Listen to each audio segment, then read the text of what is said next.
planning for your future is a good thing. It's a necessary thing. Even though it's uncertain, you have to remember the sun does rise every morning. Yeah. So just keep moving.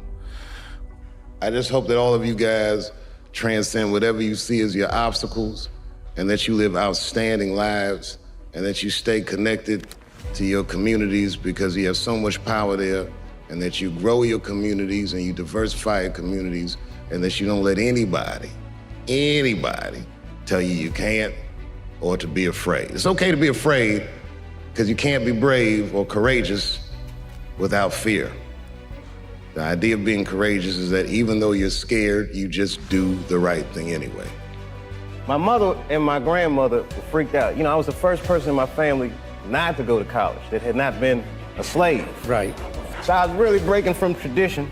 And it was like a graduation lunch we were having, and they had my dad come and talk to me, and my dad takes me outside and he's like, listen, and this is some advice that applies to all you acting students. He says, to be an actor is a lonely life. Everybody wants to make it, and you might not make it. And I said to my dad, well, that depends on what making it is, Dad. He says, what do you mean? I said, well, you're a teacher.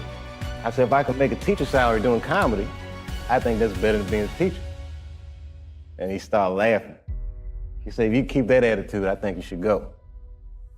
He said, but name your price in the beginning. If it ever gets more expensive than the price you name, get out of there. The worst thing to call somebody is crazy, is dismissive. I don't understand this person, so they're crazy. These people are not crazy, they're strong people. Maybe the environment is a little sick. You have no idea what I put this woman through. If you had just given birth to me, that would have been more than enough. But the fact that you raised me and raised me well, we had a real oral tradition in our house. I knew the word griot when I was a little boy. A griot was a person in Africa who was charged with keeping the stories of the village. Everyone would tell a griot the stories, and they would remember them all so that they could tell future generations. And when they got old, they'd tell them to someone else. And they say in Africa, when a griot dies, it's like a library was burnt down. And my mother used to tell me, before I ever thought about doing comedy, she said, you should be a griot.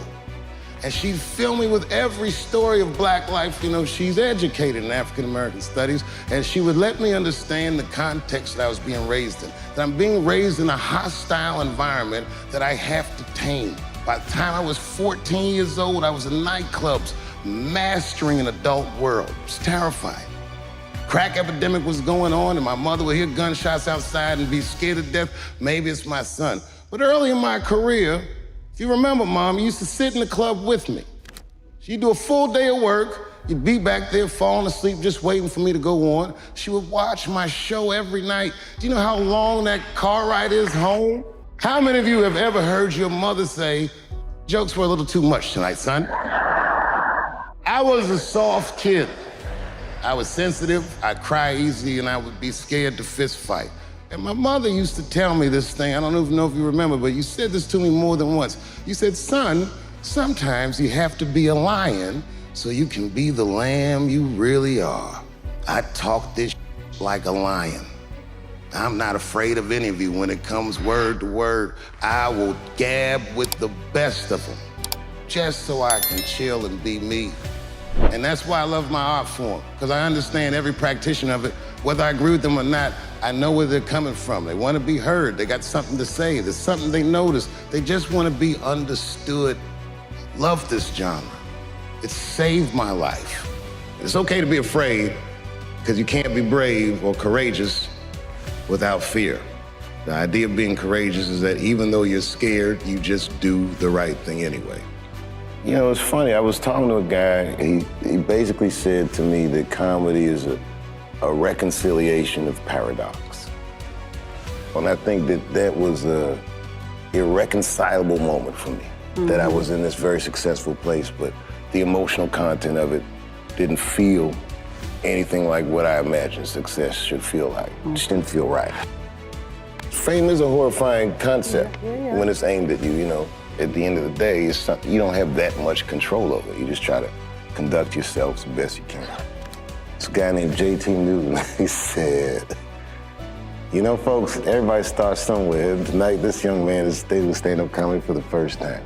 He goes, and who knows? We may be witnessing the birth of a star. Please welcome Dave Chappelle. That was it. I did pretty good. They were like, I was screaming. He's like, that's all for you, kid. That's all for you. But they were treating it like, you know, like I was in the Make-A-Wish Foundation or something, and they just wanted to give me a little boost. But it was encouraging, man.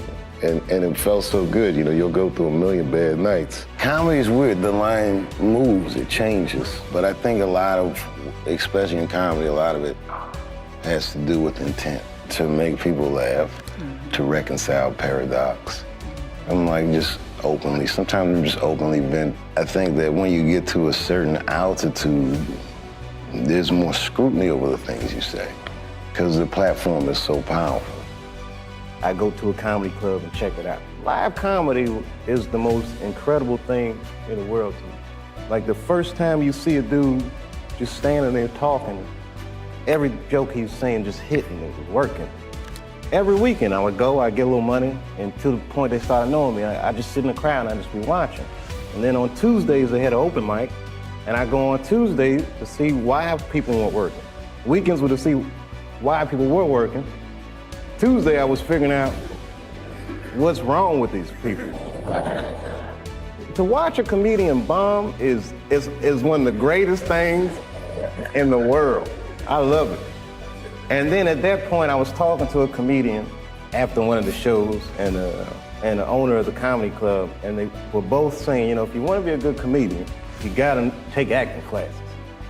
And they didn't explain it. But after that, I went home and I said, Mom, I gotta take acting classes.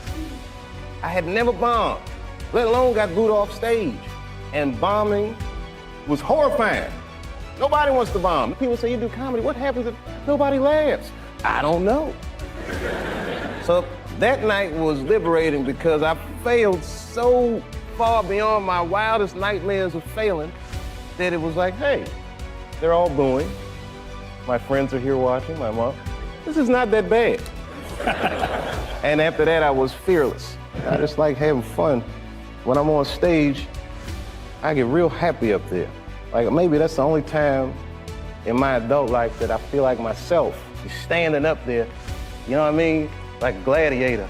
And them lights is on you, and you look down, and it's just all these smiles around you, and they get dressed.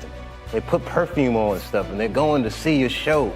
That feels good, man. These people, you know, they love you. Even if it's for a minute, they really do. They love you, man, you know? It's like a love fest. Yeah, it's the best feeling, man. I love stand-up.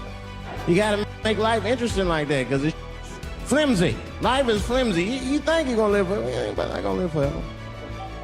It's dangerous out here. We know what's going on.